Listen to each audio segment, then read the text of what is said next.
Divide 24 in 3 part such that they are in AP and their product is 440। Basically यहाँ पर हमारे पास कहा गया है कि हमें 24 को 3 पार्ट्स में ब्रेक करना है, 3 ऐसे पार्ट्स में ब्रेक करना है। मान लेते हैं कि ये 3 पार्ट्स दे रखे हैं, इन 3 पार्ट्स में ब्रेक करना है सो दैट कि ये तीनों टर्म्स क्या होने चाहिए, AP में होने चाहिए। अब देखिए, अगर हमारे पास कभी भी 3 टर्म्स दी जाती हैं तो हम उसको कैसे अज्यूम करते हैं कि एक टर्म हमारे पास A - D रहेगी, और एक टर्म रहेगी A, और एक टर्म रहेगी A + D।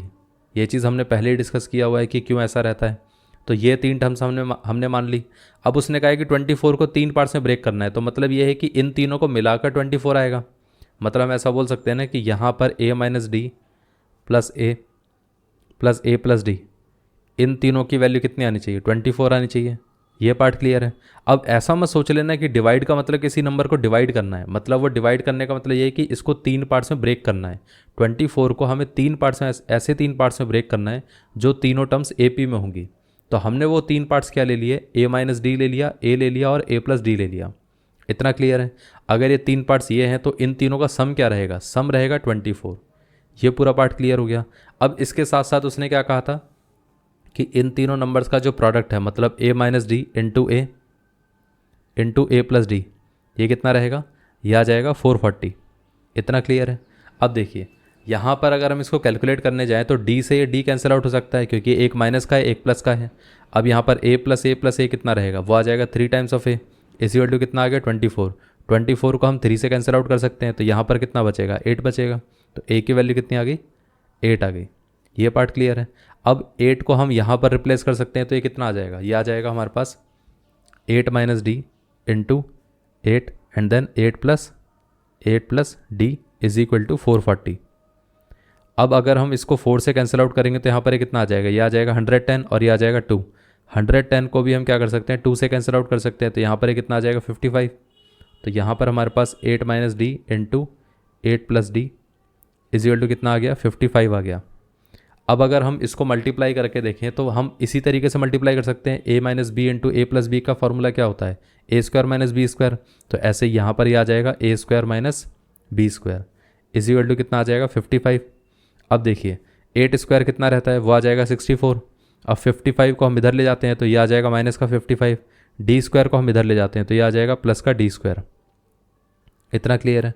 तो यहाँ पर हम ऐसा बोल सकते हैं ना कि 9 = कितना आ गया, D²। मतलब D² की वैल्यू हमारे पास आ जाती है 9। अगर D² 9 आ गया तो मतलब D की वैल्यू कितनी आएगी, +-3।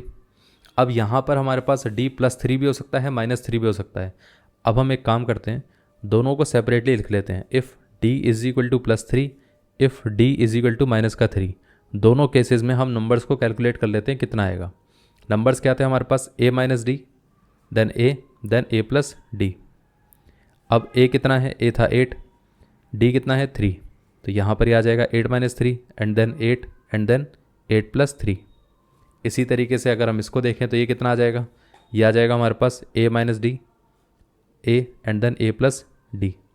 अब 8 -3, क्योंकि यहाँ पर D की वैल्यू है -3 और यहाँ पर ये कितना आ गया, 8 आ गया, देन 8 + -3। ये पार्ट क्लियर हो गया। अब 8 - 3 कितना था, 5, और ये कितना आ जाएगा 8, और ये कितना आ जाएगा 11। ये पार्ट क्लियर हो गया। इसी तरीके से अगर हम 8 माइनस ऑफ माइनस कर लेंगे तो ये कितना आ जाएगा, प्लस। तो 8 + 3 कितना आ गया, 11, देन ये आ गया 8, ये कितना आ गया 5। ये पार्ट क्लियर है। तो हम ऐसा बोल सकते हैं ना कि hence the numbers are 5, 8 and 11 और 11, 8 एंड 5। इतना क्लियर है। या तो ये नंबर्स का कॉम्बिनेशन रहेगा या तो ये रहेगा, जो तीनों AP में है और साथ में तीनों का सम क्या है, 24 है। ये पार्ट क्लियर हो गया। तो बेसिकली हमने क्या करा कि यहाँ पर 24 को 3 पार्ट्स में ब्रेक कर दिया। वो 3 पार्ट्स क्या थे, या तो वो 5, 8, 11 थे, या तो वो 11, 8, 5 थे, जिनका एडिशन हमेशा क्या रहेगा, 24 ही रहेगा, और इनका जो मल्टीप्लिकेशन है वो कितना है, 440।